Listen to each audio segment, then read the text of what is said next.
Então, hoje nós vamos falar sobre a viagem para Egito.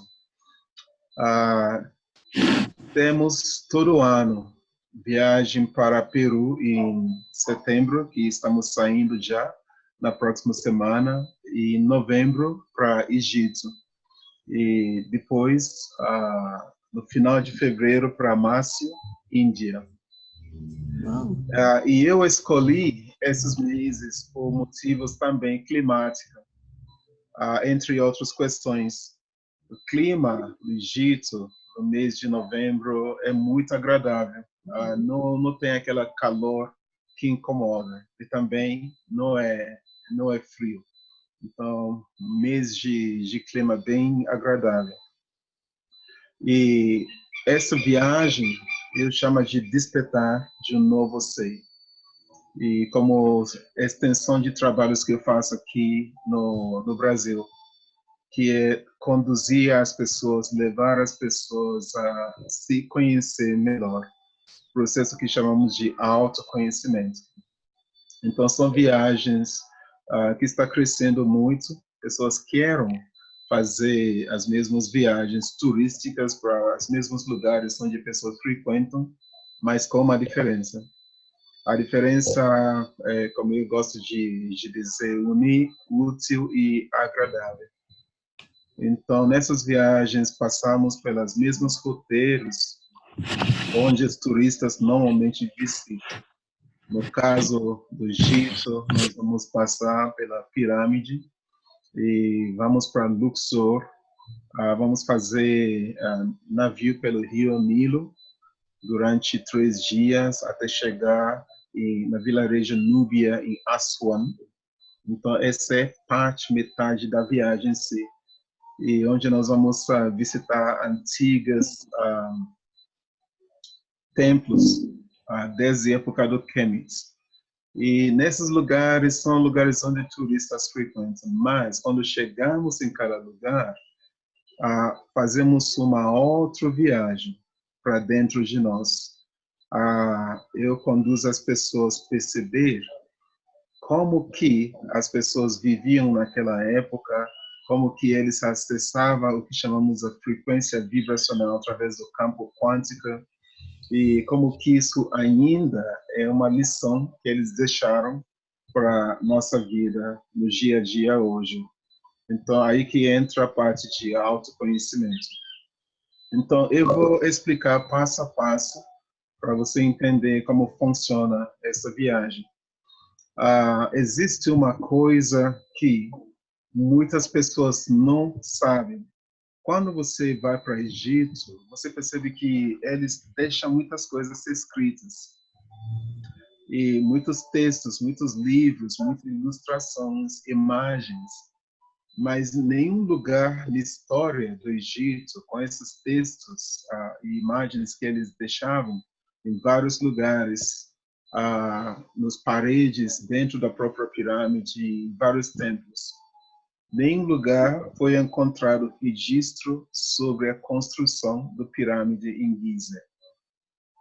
Ninguém sabe, de fato, quem construiu a pirâmide, quando foi construído e para que propósito, porque não tem registro. O mistério, o grande mistério do Egito começa por aí mesmo. Uhum. E quando a gente volta em tempo, historicamente, uns 7.000 anos atrás, 6.000 anos atrás, não era chamado Egito. Era uma das maiores civilizações naquela época, por isso que a África é considerado o berço da civilização. E começou lá no Egito mesmo. Era uma civilização que o nome deles era Kemet. E foi quando os gregos chegaram em Kemet que eles mudaram o nome para Egito. Egypt, em inglês. Aí daí que nasceu, depois que Moisés tirou o povo de Israel do Egito, aí eles começaram um movimento de volta para Israel. A trajetória que eles fizeram até sair do Egito, muitos deles não chegaram em Israel. Eles foram em vários grupos pequenos, seguindo outros caminhos. Outros ficaram no caminho Então, não foram todos que chegaram em Israel. Daí nasceu o movimento que o mundo conhece hoje como gypsies, ou ciganos, né? Vindo do próprio nome Egito, gypsies. Então, historicamente, naquela época, mudaram o nome de Kemet para Egito. Foram os gregos que fizeram isso. Então, nós vamos visitar os templos que não foram a esses Egitos que conhecemos de 3.000, 4.000 anos para cá. O pirâmide em si, em Giza, ele é localizado exatamente no centro do planeta Terra, visto de cima, pelo satélite. E nós estamos falando milimetricamente localizado exatamente no centro da Terra. Isso é algo que foi construído mais ou menos 7.000 anos atrás, ou talvez mais. O que é? Então, aí isso nos leva a contemplar muito sobre que tecnologia, que povo era isso, como que eles sabiam exatamente onde localizar a pirâmide para ser exatamente no centro do planeta Terra e para que propósito. Então, quando começamos a pesquisar, percebemos que o pirâmide em Giza, ele, na verdade, é uma tecnologia que serve como transmissor e receptor de ondas eletromagnéticas.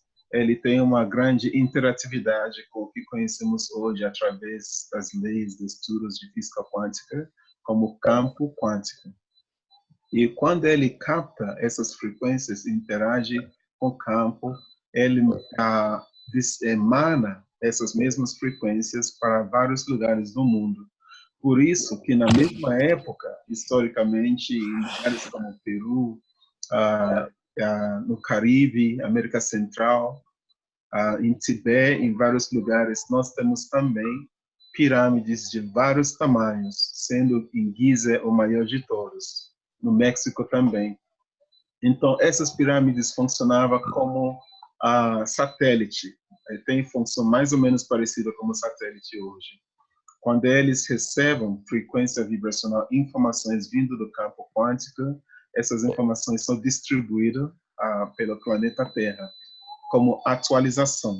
Então, é como se fosse uma tecnologia de computador mesmo. E nós temos no corpo humano o que chamamos de pineal, glândula pineal, localizado diretamente no centro da nossa cabeça, que tem a mesma função. Ele funciona como transmissor e receptor de informações através do campo quântico. Então, aí que começa a nossa viagem, o que chamamos de autoconhecimento. Nessas viagens, eu vou explicando em vários lugares, vários momentos, o que aconteceu lá e vamos fazer vivências, conversas, palestras e meditações para acessar esse campo quântico. E é importante mesmo, eu sempre falo que um dos lugares que todas as pessoas deveriam visitar, pelo menos uma vez na vida, é Egito. Então, nós vamos iniciar nossa viagem saindo de Guarulhos no dia 7 de novembro. E vamos pelo Dubai, Emirates. Chegando em Dubai, é bem possível que teremos um pernoite, por causa da conexão para o Egito. Aí, chegando em Cairo, a primeira coisa que fazemos é uma orientação para todo o grupo sobre a viagem em si, uma vez que já estamos no Egito. As mulheres, por exemplo, no Egito, têm que vestir de forma que é diferente como mulheres vestem no Brasil. Lá é importante em determinados lugares, tipo os templos onde vamos visitar, para as mulheres não usar saia curta, é algo bem de tradição deles, sendo um país islâmico. Então, essas orientações também passamos antes de partir para a viagem. Aí, em Cairo, nós vamos visitar o pirâmide. E lá faremos uma breve vivência e passaremos a metade do dia lá, passeando e conhecendo o pirâmide. E depois, nós vamos partir para Luxor, visitar os templos Karnak em Luxor, E aí faremos passeio, uma viagem de 3 dias sobre o rio Nilo. Isto é o que eu considero um dos experiências mais fantásticas nesta viagem. Este mesmo rio é um dos rios mais sagrados que temos neste planeta. Nilo, Rio Ganges, eles têm uma peculiaridade, sendo rios sagrados, como é considerado. Eles não descem, eles não fluem como rios normalmente fluem. Eles fluem contra a gravidade, ou seja, eles sobem, de fato. E, historicamente, tem muitas coisas que já passaram pelo Rio Nilo, e só de estar lá, dormindo sobre o Rio Nilo, navegando, é uma aventura em si. E faremos várias vivências no caminho, parando em vários templos, entre eles, Templo de Horus, e também Templo de deusa Hathor, e vamos visitar o Templo de deusa Isis, e nesses lugares faremos conexões e meditações também. Aí eu vou estar explicando várias coisas. Então, isso vai ser nossa viagem pelo Egito Antigo, desde a época do Kemet.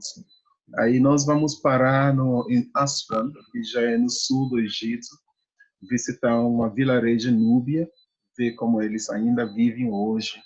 É uma grande tradição. Lá já estamos chegando quase no Sudão. Depois dessa primeira parte da viagem, vamos voltar para o Cairo. Aí vamos iniciar a segunda parte da viagem, que é parte de Egito cristão, historicamente.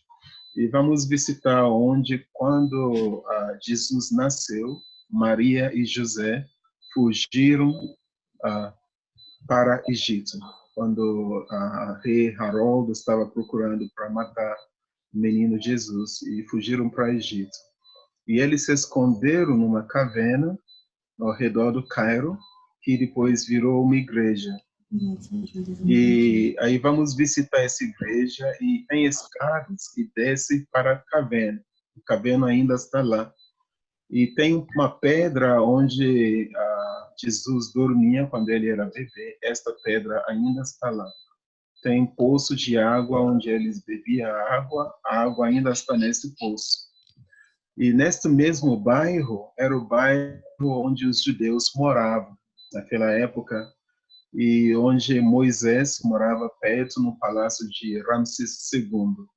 E Moisés era judeu, só que ele não sabia. E ele sentia maior atração para o povo que morava naquele bairro. E ele saía do palácio de Ramsés para visitar esse bairro, e ele passeava lá. Aí tem onde ele bebia, parava para beber água e brincar. E foi construído também sinagoga. Essa sinagoga ainda está lá. E desde este bairro, que quando Moisés recebia chamado para tirar o povo de Israel do Egito, eles partiram, o movimento partiu de lá. Aí nós vamos sair, a partir daí, seguindo a trajetória que eles fizeram, até um lugar chama Águas de Maras, onde Moisés fez o primeiro milagre, quando ele estava com sede, é deserto e estava sem água. Aí ele pegou o cajado dele, fincou no chão e jorrou água. A água ainda está lá, e vamos dar uma parada lá para conhecer. E depois vamos continuar até St. Catherine, que já é Mount Sinai, já quase chegando em Israel. E no Mount Sinai nós vamos subir, vamos fazer uma aventura mesmo. Vamos sair umas 2 horas da manhã, porque durante o dia é muito quente. Aí vamos sair umas 2 horas da manhã para fazer uma peregrinação subindo o Mount Sinai, seguindo a trajetória que Moisés fez até chegar no topo do Mount Sinai, onde ele recebeu os 10 mandamentos. E nós vamos parando no caminho para descansar e meditar. E chegaremos no topo do Mount Sinai, exatamente onde Moisés recebeu os 10 mandamentos, em volta de 6 horas da manhã. E lá nós vamos ver o sol nascer. E lá faremos nossa última vivência, uma vivência de despertar de um novo ser. Então, toda essa viagem vai nos levando, não é só aspecto histórico, aspecto espiritual, o que chamamos de autoconhecimento. Não é um conhecimento voltado à persona, tipo, meu nome, o que eu faço. Isto é o que chamamos de conhecimento de uma personagem que escolhemos e definimos na vida. Autoconhecimento verdadeiramente é o que nós vamos entender melhor nessa viagem. Porque a palavra auto volta a atenção para eu. Mas tem uma outra palavra grega, chama omni. Então, a viagem em si é omniconhecimento. Omni significa total ou totalidade. Então, é o conhecimento de você mesmo através do conhecimento de tudo que existe. E tudo que existe é o quê? O campo quântico. Então, quando você volta a atenção sobre a interatividade do campo, o que é o campo, a frequência vibracional do campo, como que ele afeta a nossa vida. Então, quando você começa a entender tudo isso, o que você vai entender? Que cada lugar tem uma assinatura específica, uma frequência específica. É por isso que fazemos essas viagens. Quando você vai para Peru, só de estar em alguns lugares no Peru, você começa a acessar uma frequência que desperta certos conhecimentos dentro de você, certas lembranças. Está no Egito, a mesma coisa. Está na Índia, a mesma coisa. Então, cada lugar tem uma informação já registrada no campo em determinados lugares. É por isso que algumas pessoas sentem um chamado, tipo, eu preciso ir para o Egito, eu preciso ir para Peru. Sempre quando eu vejo filmes do pirâmide, ou imagens do Peru, ou Índia, algum lugar assim, alguma coisa dentro de mim desperta, mexe, eu preciso conhecer esses lugares. Então, é uma conexão que já existe, que nossa mente não consegue explicar. Só chegando nesses lugares, estando nesses lugares, que acontece. O que a gente percebe nessas viagens? Em vários lugares por onde passamos, tem pessoas que chegam assim, eles não têm muito pesquisa, muito estudo sobre tudo isso que estamos falando, mas muitas coisas acontecem com eles. Aí eu vou explicando, pessoas vão entendendo na medida que que ingressamos em vários lugares. A gente vê turistas fazendo a mesma trajetória, pessoas sentindo muitas coisas, mas eles não têm esse outro conteúdo, essa orientação sobre viagem de autoconhecimento. No nosso caso, tem lugares que pessoas chegam assim, eles sentem uma leveza, uma alegria, eles só dão risada. E eles não conseguem entender o que está acontecendo com eles. Aí você pergunta, a pessoa fala, olha, estou sentindo uma felicidade imensa, como se fosse que eu já conhecia esse lugar. E tem lugares que pessoas chegam também que eles querem se recolher. Eles ficam quietos, eles ficam mais retirados, mais recolhidos. Aí você pergunta o que está acontecendo, eles falam que aqui está mexendo emocionalmente comigo.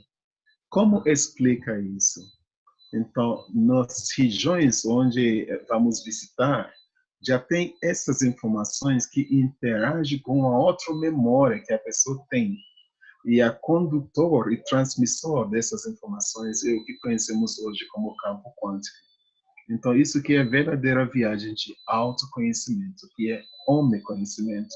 Você conhece, tem um conhecimento maior do campo, da interatividade do campo, da vida, que desperta alguma coisa dentro de você. Você sinta isso, é real. E aí nós vamos estar entendendo cada vez mais sobre a história do lugar, aspecto turístico e também sobre a nós mesmos. E sempre para mim é sempre uma grande honra, alegria conduzir essas viagens. E agora este ano saindo dia 7 e vamos pela Dubai e chegando em Cairo, e aí você explicando tudo isso que eu estou explicando e muito mais.